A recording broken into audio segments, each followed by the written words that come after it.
눈먼 아들을 통해 새롭게 보는 법을 배우다. 어머니 크리스틴 스매들리. 크리스틴 스매들리는 아들이 볼 수 없다는 것을 알았을 때 세상이 무너졌다. 그녀는 자신이 아들의 삶과 목적에 대해 눈이 멀었던 것을 깨닫기까지 3년 동안 아이가 볼 수 있게 해달라고 기도했다. 저는 삶에서 많은 성공을 거두었어요. 목표를 정하고 열심히 일한다는 저의 이론은 오랫동안 효과가 있었지요. 라고 크리스틴 스매들리는 회상한다. 저는 어렸을 때부터 제가 교사가 되고 싶은 걸 알았어요. 그리고 평생 그 목표를 향해 일했고 직장과 남편, 집과 모든 것들을 얻었습니다. 그녀는 엄마가 되기를 꿈꾸었다. 저는 저의 어머니와 할머니, 그리고 제 주변의 좋은 어머니들에게서 정말 멋진 롤 모델을 보았어요. 그녀는 바라던 대로 임신했다. 누구나 건강한 아기를 원하죠. 뱃속에 있는 작은 아기를 위한 제 꿈도 커져만 갔습니다. 이 아기가 필리스의 투수가 될까? 아니면 이글스의 터치다운 포수가 될까 하면서요. 최악의 말. 얼마 후 그녀는 작은 마이클을 행복하게 품에 안았다. 저는 제가 일하고 꿈꿨던 모든 것을 이뤘어요. 그런데 그 아이가 4개월이 되었을 때 의사는 제가 들어본 말 중 최악의 말을 했습니다. 당신의 아들은 보지 못합니다. 라고요. 부끄러운 말이지만 저의 첫 질문은 아이가 야구를 할 수 있을까요? 였어요. 의사는 미쳤냐는 듯이 저를 쳐다보며 아니요 라고 말했어요. 저는 차는 운전할 수 있을까요? 라고 물었고 그는 아니요 라고 말했어요. 적어도 학교에 가서 잘할 수는 있겠지요 라고 저는 물었고 그는 아마도 일반 학교에서는 안 될 겁니다 라고 대답했어요. 크리스틴 스매들리는 하나님께서 항상 하나님의 자녀들을 위해 좋은 것을 원하신다는 굳은 믿음 안에서 자라났다. 저는 어떤 하나님이 이런 일을 행할까 너무 가혹해 라고 속으로 생각했어요. 그리고 솔직히 이건 너무 야비해 라고 생각했죠. 저는 이 완전한 작은 인간을 바라보았고 그에 대한 저의 모든 희망과 꿈은 사라져 버렸어요. 출구가 보이지 않다. 그 후 3년 동안 그녀는 신앙에서 멀어졌다. 저는 이런 일을 허용하는 하나님을 도무지 이해할 수 없었습니다. 저는 밤마다 제 아들의 눈먼 것을 없애달라고 기도했어요. 그러나 다음날 마이클은 여전히 볼 수 없었죠. 이러기를 3년 동안 계속했어요. 저는 절망의 구렁텅이에 더욱 깊이 빠져들었지만 출구가 보이지 않았어요. 마이클은 희귀실명 LCA-CRB1을 갖고 있었다. 통계에 따르면 두 번째 아이가 영향을 받을 확률이 25%이다. 저는 낙관적이었어요. 25%는 높은 수치지만 75%는 훨씬 더 높다고요.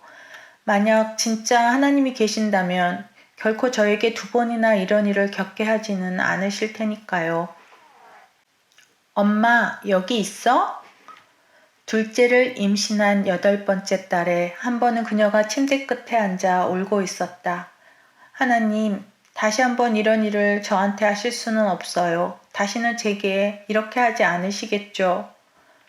그때 그녀는 마이클이 복도를 통통 뛰어오는 소리를 들었다. 마이클은 바로 제 앞에 서서 엄마, 이 안에 있어? 라고 물었어요. 그런 다음 이 작은 아이는 환하게 웃으며 이렇게 말하는 거예요. 엄마, 오늘 정말 최고의 날 같지 않아? 크리스티는 이 작은 아이에게 너무 많은 것이 부족하고 그의 삶은 오직 투쟁이 될 것으로 생각했다. 저는 마이클, 왜 하필 오늘이 최고의 날이라 생각하니? 라고 물었어요. 그는 말했지요. 해는 빛나고 내 장난감이 모두 있고 엄마, 난 너무 행복해. 만약 할리우드가 이 순간을 영화로 만든다면 심장을 찌르는 번개를 그려넣고 폭죽이 터지게 했을 것이다. 그것은 마치 하나님이 화물열차를 집어 제 머리를 때리면서 크리스틴, 이 작은 인간을 좀 봐라. 눈이 먼 것은 그에게 아무 문제가 되지 않아. 너에게 문제가 될 뿐이지.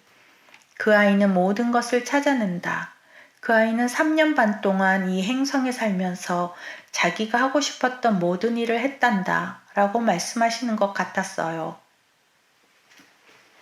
자신의 눈먼 것이 치유되다. 마이클의 삶에 대해, 이 세상에서의 그의 목적에 대해 눈멀었던 저 자신이 치유되었어요. 이 순간 저는 마이클에 대한 제 꿈이 아닌 이 세상에서 그의 목적을 이루는 데 필요한 도구를 손에 쥐어줄 수 있는 그의 최고의 가이드가 되기 위해 노력하겠다고 다짐했어요. 더 나아가 그녀는 우리는 우리 자녀들의 꿈이 빛날 수 있도록 우리 자신의 꿈을 내려놓아야 해요. 라고 말한다. 그러나 크리스틴 스매들리는 둘째 아들을 낳은 후 또 다른 좌절과 이전 패턴으로의 회귀를 경험했다.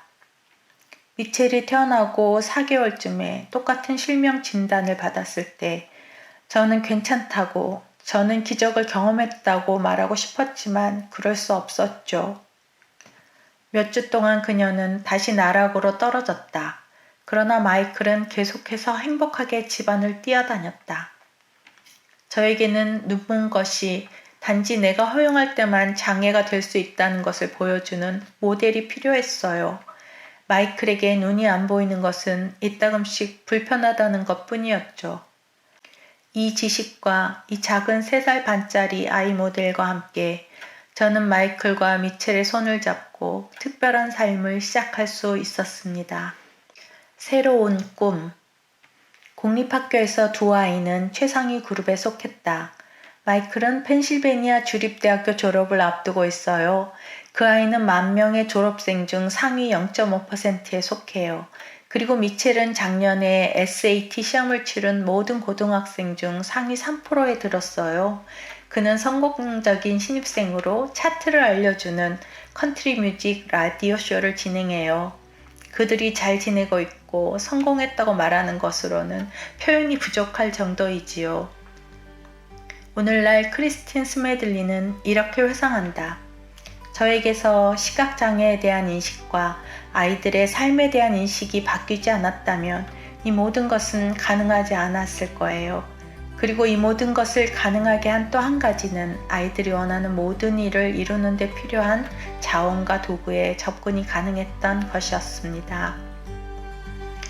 현재 크리스틴 스매들리는 세 아이의 어머니이자 시각장애인 커뮤니티의 대변자이며 팟캐스트 브릴리언틀리 레질리언트의 공동 진행자이다. 저는 올해 50세가 되었고 제 삶에서 무슨 일이 일어나든지 기쁨으로 충만합니다. 들어주셔서 감사합니다.